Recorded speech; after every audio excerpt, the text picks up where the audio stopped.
Hi friends, welcome to Srimathi Kumari Telugu audio stories. 121 భాగం లింకుని డిస్క్రిప్షన్లో ఇచ్చాను. ఈరోజు వేదాగ్ని పార్ట్ 122. రుద్ర పడుకుంటే నిద్ర రావటం లేదు అని మహా ఏం చేస్తుందో చూడాలని మెల్లిగా లేచాడు. ఇల్లంతా వెతికాడు, ఎక్కడా కనిపించలేదు. మెల్లిగా తన రూంలోకి వెళ్లే వరకు ఆదమరచి నిద్రపోతున్న మహను చూసి డోర్ బోల్ట్ పెట్టేశాడు. రుద్ర ఇప్పటి వరకు ప్రపంచానికి తెలియని ఒక గొప్ప శాస్త్రవేత్త. తనకు సర్టిఫికెట్ వచ్చే వయసు లేదు, కానీ అనుభవం చిన్నతనం నుంచి ఉన్నదేమో. పెద్ద పెద్ద ప్రొఫెసర్లకు కూడా తెలియనివి ఎన్నో రుద్రాకే తెలుసు. ఇండియాలో తండ్రి స్థాపించిన ఇమ్యూనిటీ బూస్టర్ రీసెర్చ్ ల్యాబ్, అది యాక్సిడెంటల్గా బ్లాస్ట్ అయిందో తెలియదు, ఎవరైనా చేశారో తెలియదు. అది బ్లాస్ట్ అయిపోతే రీసెర్చ్ ఆగిపోతుంది అనుకున్నారు. రుద్ర దాన్ని ఫుల్ఫిల్ చేయటానికి ఎంబీబీఎస్ పట్టా కోసమని లైఫ్ ఎంజాయ్ కోసం అన్నట్టు అక్కడికి వచ్చినట్టు అందరికీ క్రియేట్ అయింది. కానీ వేద్ మళ్ళీ ఆ ల్యాబ్ ఇంకా టెక్నాలజీతో డెవలప్ చేయటానికి రుద్ర ఫారిన్ వచ్చాడు. మనకంటే ఫారెన్ కంట్రీలో టెక్నాలజీ ముందుగా ఉంటుంది. దానికి అంటే ముందుగా ఇండియాలో వేద్ స్థాపించే ల్యాబ్ ఉండాలి అని రుద్ర ఇక్కడికి వచ్చి అతను ఎంబీబీఎస్ చదవాలి అంటే ఏబిసిడీలు చదివినంత ఈజీ. ఏదో అలా కాలేజీకి వెళ్తున్నాడు. అక్కడ ప్రతి ప్రొఫెసర్ని కలిసి ల్యాబ్లు అన్ని పరీక్షగా చూస్తూ తండ్రికి ఇన్ఫర్మేషన్ ఇస్తూ ఇండియాలో ఇమ్యూనిటీ బూస్టర్ ల్యాబ్ని హై లెవెల్లో తీసుకురావటానికి అతని ప్రయత్నం అతను చేస్తున్నాడు. రుద్ర మైండ్ అంత స్ట్రెస్లో ఉంటుంది కాబట్టి తన మైండ్ రిలాక్స్ కోసం జోషితాతో రిలేషన్, చతుర్మైతో ఫ్రెండ్షిప్, అప్పుడప్పుడు పబ్బులు, లైట్గా మందు. 20 ఏళ్ళు నిండని రుద్ర 70 ఏళ్ల అనుభవం ఉన్న ఒక పెద్ద ప్రొఫెసర్తో సమానమైన మైండ్ సెట్ ఉన్నవాడు. అలాంటి రుద్ర లవ్ని, రిలేషన్ని ఫ్రెండ్షిప్గా యూజ్ చేసుకుంటూ నడిచే అతను బాడీలో మహా టచ్ అతనిలో దాగున్న పవర్ ప్లాంట్ని బయటికి తీసింది. అది రుద్ర పరిస్థితి. అతనికి మహాతో రిలేషన్ చాలా అవసరం. ఎందుకు అవసరము అంటే మహా ఆ ట్రాన్స్ఫారంలో పవర్ఫుల్గా నింపింది కదా. అంటే ఆ రిమోట్ అనేది మహా చేతిలో ఉంది. దాన్ని మహా మాత్రమే కంట్రోల్ చేయగలదు. మహా కంట్రోల్ చేసే వరకు రుద్ర మైండ్ వేరే పనికి వర్క్ అవుట్ అవ్వదు. అందుకే రుద్ర మహా పొందు కోసం ఆరాట పడిపోతున్నాడు. డోర్ బోల్ట్ పెట్టాడు. అతనిలో ఉన్న ఎవరికీ తెలియని రుద్ర బయటికి వచ్చాడు. మహా ఆదమరచి నిద్రపోతుంటే మెల్లిగా ఆమెను చేరాడు. ఆమె పైకి చేరాడు. మహా మేలుకొని లెగటానికి వీలు కాకుండా రుద్ర మహాని లాక్ చేశాడు. మహా గింజుకుంటూ, ఏంటి రుద్ర, ఎవరైనా చూస్తే ఎలా ఉంటుంది, లెగు అని అంటుంటే రుద్ర ఎవరు చూడకుండా అయితే ఓకేనా అన్నాడు. మహా, ఇలా నువ్వు చేయటం కరెక్ట్ కాదు రుద్ర.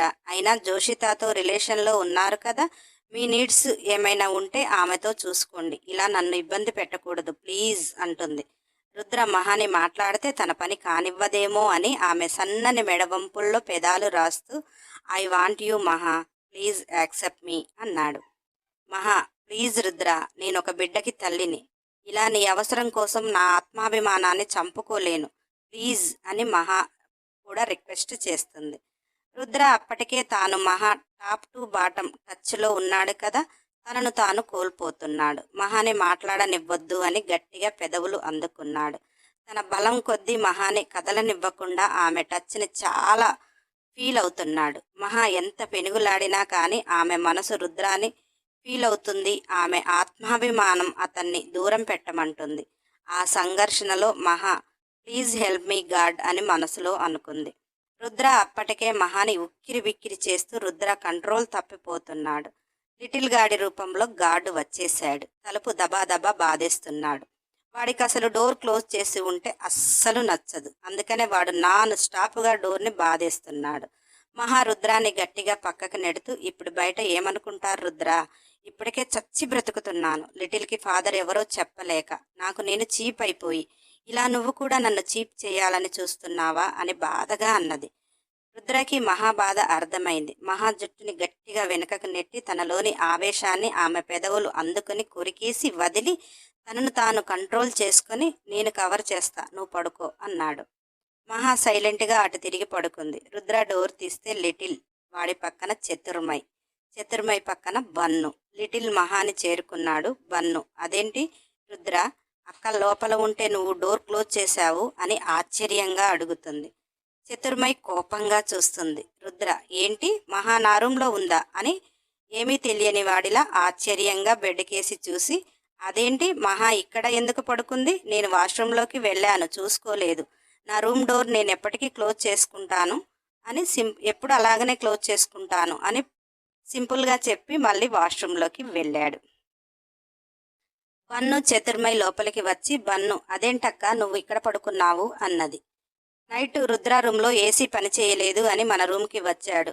ఇక రుద్ర అక్కడ పడుకుంటాడు అని వచ్చి నేను ఇక్కడ పడుకున్నాను అని లిటిల్ని ఎత్తుకుని బయటికి వచ్చేసింది. బన్ను చతుర్మయి రుద్ర రూమ్లో అలాగే ఉన్నారు. రుద్ర ఫ్రెష్ అయ్యి బయటికి సింగిల్ టవల్ మీద వచ్చాడు. చతుర్మయి రుద్రాని అలా చూస్తూ ట్రాన్స్లో అతని దగ్గరికి వెళ్తుంటే బన్ను రుద్రాని, ఆడపిల్లల ముందు ఏంటి షో రుద్ర అన్నది. రుద్ర, అసలు నా రూమ్లో మీరందరూ ఉండి నన్నే బెదిరిస్తున్నారు, ముందు మీ ఇద్దరు బయటికి వెళ్ళండి అని కోపంగా అన్నాడు. చతుర్మయి రుద్రాని తాపంతో చూస్తూ అక్కడ బన్ను ఉన్నది రుద్ర కోపం చేస్తున్నాడు అన్నట్టుగా ఇద్దరు బయటికి వచ్చారు. రుద్ర డ్రెస్ చేసుకుంటూ నేను కావాలి అనుకున్నదేమో నన్ను చూడదు, వీళ్ళకేమో నేను కావాలి అని గొనుక్కుంటూ నైట్ నుంచి ఏదో పొందాలి అనుకున్నవాడు ఏమీ పొందలేదు అని అసహనంగా కోపంగా బయటికి వచ్చాడు. చతుర్మయి, ఏంటి రుద్ర, రాత్రి డిన్నర్కి మిస్ చేశావు అంటే ఏమో అనుకున్నాను. ఇప్పుడు కాలేజీకి కూడా రాకుండా నువ్వు ఇలా చేయటం నాకు నచ్చలేదు అన్నది. బన్ను, మా రుద్ర చేయటం నీకు నచ్చకపోవటం ఏమిటి? రుద్ర నైట్ నాతో డిన్నర్కు వచ్చాడు. ఈరోజు నేనున్నాను అని కాలేజీకి రావటం లేదు. మేమిద్దరం చిన్నప్పటి నుంచి ఎంత క్లోజ్ ఫ్రెండ్స్మో తెలుసా? తొక్కలోది నిన్న కాక మొన్న ఫ్రెండ్ అయ్యి నీకోసం రుద్ర నన్ను అవాయిడ్ చేస్తాడా? రుద్ర మై ఫ్రెండ్ అన్నది. చతుర్మయి, ఎప్పుడొచ్చామో అన్నది కాదు, అతని లైఫ్లో నేనెంత ఇంపార్టెంట్ అనేది కావాలి. రుద్ర మై లైఫ్ అన్నది. రుద్ర, చైతు నువ్వు చాలా డీప్ అయిపోతున్నావు. ఒకప్పుడు చైతులా నువ్వు నాకు కనిపించటం లేదు. నీకు నేను ఫస్ట్ చెప్పాను, లవ్ పెళ్ళి అనేది నా జీవితంలో లేదు. ఇక మన లైఫ్ స్టార్ట్ చేయాలి అంటే మనం స్టార్ట్ చేసే వరకు గాడ్ మనకి ఏమిస్తే అది తీసుకోవాలి. ఏమిస్తాడో కూడా తెలియదు. ఇలా నువ్వు ఎక్కువ హోప్స్ పెట్టుకుని డిసప్పాయింట్ అవ్వటం నాకు నచ్చలేదు అన్నాడు. చతుర్మయి, రుద్ర నువ్వు ప్రేమించకపోయినా నేను ప్రేమిస్తాను జీవితాంతం అని చెప్పాను. నేను ప్రేమించినప్పుడు ఆ మాత్రం జెలసీ నాకు ఉంటుంది కదా అని బాధగా అన్నది. రుద్ర, జోషితాతో రిలేషన్ తెలిసిన దానివి. నువ్వున్న నా లైఫ్లో నేను ఏదో ఒక రిలేషన్లో ఉంటాను అని కూడా చెప్పిన వాడని. అన్నీ నీకు ఇష్టమయ్యే నాతో లైఫ్ అన్నావు. ఇప్పుడు బన్నుతో లంచ్కి వెళ్తేనే ఇంత హంగామా చేస్తున్నావు. మనిద్దరం లైఫ్ స్టార్ట్ చేస్తే నీ జెలసీ నా కాళ్ళకు బంధాలవుతుంది. నీతో నాకు లైఫ్ సెట్ అయ్యేలా లేదు అన్నాడు. బన్ను, ఏంటి రుద్ర, నువ్వు అప్పుడే రిలేషన్లో ఉన్నావా అని ఆశ్చర్యంగా అడిగింది. చతుర్మయి, 3 years నుంచి జోషితాతో రిలేషన్లో ఉన్నాడు. ఇప్పుడు కూడా అతను ఏం చెప్పలే. ఆవిడగారే నాతో ఊహించుకొని తప్పుకుంది అని కోపంగా అన్నది. బన్ను రుద్ర పక్కన కూర్చుని, ఏంటి రుద్ర మరి మన లవ్ నా లవ్ అన్నది. రుద్ర, లవ్వా? బన్ను, నీకు చాలాసార్లు చెప్పాను మనం జస్ట్ ఫ్రెండ్స్ మని. నాకు ఎవరి మీద లవ్ ఎవరి మీద ఏ ఫీలింగ్ అన్నాడు, కానీ మనసులో మహా మీద ఏదో ఫీల్ స్టార్ట్ అయ్యి చచ్చింది అని లోపల అనుకొని నా లైఫ్లో ఆడవాళ్ళంటే నా నీడ్స్ కోసం యూజ్ చేసుకోవటం మాత్రమే. ఇష్టమైన వాళ్ళు నాతో ఫ్రెండ్షిప్ చేయండి, లేకపోతే నన్ను వదిలేయండి. ఈ డిస్కషన్ ఇంతటితో వదిలేయండి. లైఫ్ లవ్వు తొక్క తోలు అని నన్ను ఇరిటేట్ చేస్తే మాత్రం ఊరుకునేది లేదు అని కోపంగా చెప్పాడు. వన్ను, ఐ హేట్ యూ రుద్ర అన్నది. రుద్ర, ఐ డోంట్ కేర్ అన్నాడు. వన్ను కోపంతో ద్రోణతో, మామ నన్ను ఇండియా పంపించేయి అని వెళ్ళిపోయింది. చతుర్మయి రుద్ర పక్కకి వచ్చి, రుద్ర నువ్వు అమ్మాయిలని అర్థం చేసుకోవటంలో నీకు నువ్వే నెంబర్ 1. అటువంటిది నన్ను అర్థం చేసుకోలేవా? ప్లీజ్ నన్ను కాదనకు. నీపై చాలా హోప్స్ పెట్టుకున్నాను. ఈ ఇయర్తో నువ్వు నీ పేరెంట్స్కి చెప్తావు, మనం కంటిన్యూ అవుతాము అనుకున్నా. ఇప్పుడు ఇలా అని బాధగా అంటుంటే మహారుద్రకి కాఫీ ఇస్తూ చతుర్మయితో, నువ్వు అంత రిక్వెస్ట్ చేయాల్సిన అవసరం ఏముంది చైతు? జోసితలా ఆఫర్ చేస్తే నీ బెడ్కి బల్లిలా అతుక్కుంటాడేమో అని అన్నది. రుద్ర మహని కోపంగా చూస్తూ, నేనంతలా కోరుకుంటేనే నువ్వేమిచ్చి చావటం లేదు. చైతులతో ఏ ఫీలింగ్ లేదు. నాకు ఆమె కోరుకుంటే ఎగిరి పక్కలో చేరిపోతానా? చూస్తానే నువ్వు నాకు ఎలా లొంగవో అని మనసులో కసిగా చూస్తున్నాడు. చైతు జోషితాలా నేను కూడా బ్రేక్ అయ్యే ఉద్దేశం నాకు లేదు. అందుకే అగ్రిమెంట్తో అయినా లైఫ్ లీడ్ చేయాలి అనుకుంటున్నా. రుద్ర, ఒక్క మాట ఇస్తే అది బాండ్ పేపర్ కంటే పవర్ఫుల్. చెప్పు రుద్ర, నన్ను నేను నీకు ఇచ్చేస్తా, కానీ నన్ను వదిలిపెట్టను ఈ జన్మకు అని ఒక మాట ఇవ్వు. నువ్వు మాట ఇస్తే ఇప్పుడే నీ బెడ్రూమ్లో ఉంటా అన్నది. రుద్రకి చైతు ఫ్రెండ్షిప్ నచ్చింది. ఆమె పద్ధతులు నచ్చాయి. అక్కడి వరకు బానే ఉంది. వన్నుతో డిన్నర్కి వెళ్తేనే అంత హంగామా చేసింది. ఇక చతుర్మయితో అతని లైఫ్ సెట్ అవ్వదు అని మనసు ఫిక్స్ అయింది.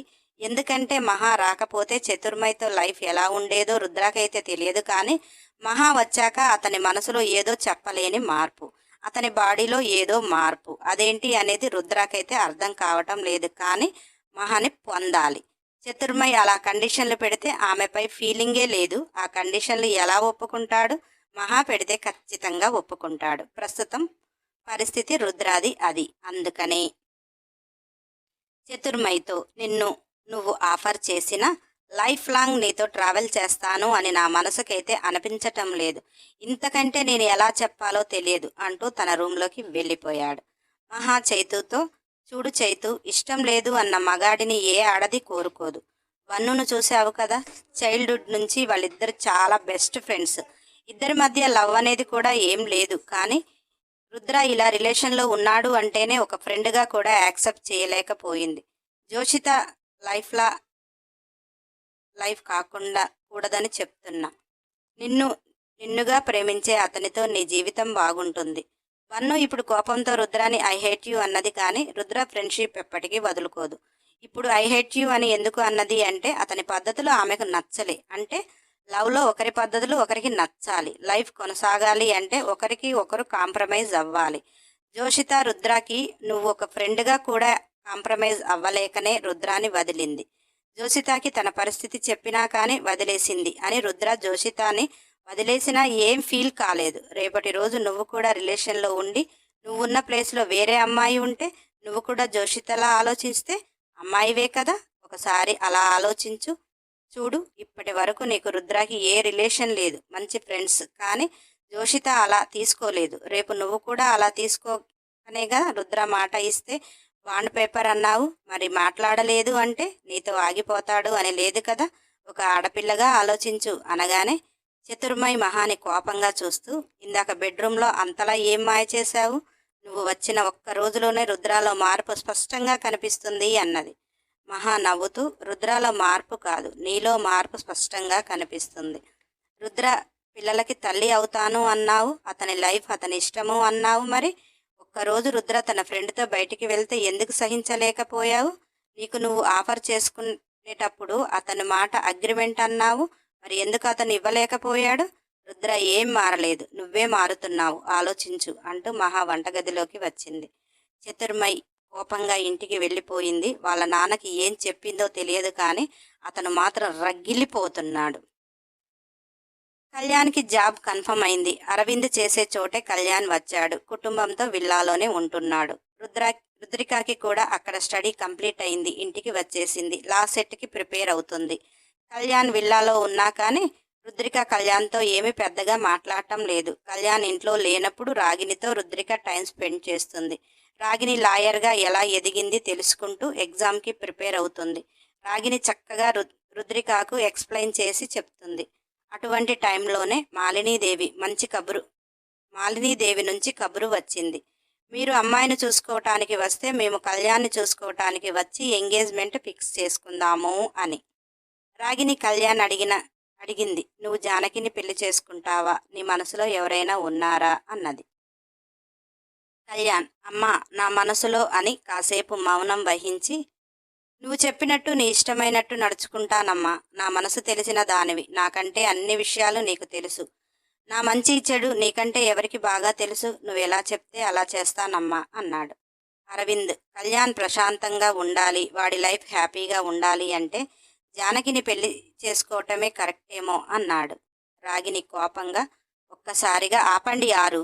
నాకు జానకి అంటే ఏ కోపం లేదు, కానీ మాలిని చేతిలో కీలు బొమ్మల కళ్యాణ్ జీవితం హ్యాపీ కాదు. ఒకప్పుడంటే వాడు చిన్నపిల్లవాడు, దాని ఇష్టానికి అది ఆడింది. ఈరోజు వాడికి అన్నీ తెలుసు. అయినా నాపై నమ్మకం ఉంచినందుకు వాడికి మంచి లైఫ్, న్యాయమైన లైఫ్, వాడికి ఇష్టమైన లైఫ్ నేను 100% ఇవ్వటానికి ట్రై చేస్తా. నాకు హెల్ప్ చెయ్యి అని అన్నది.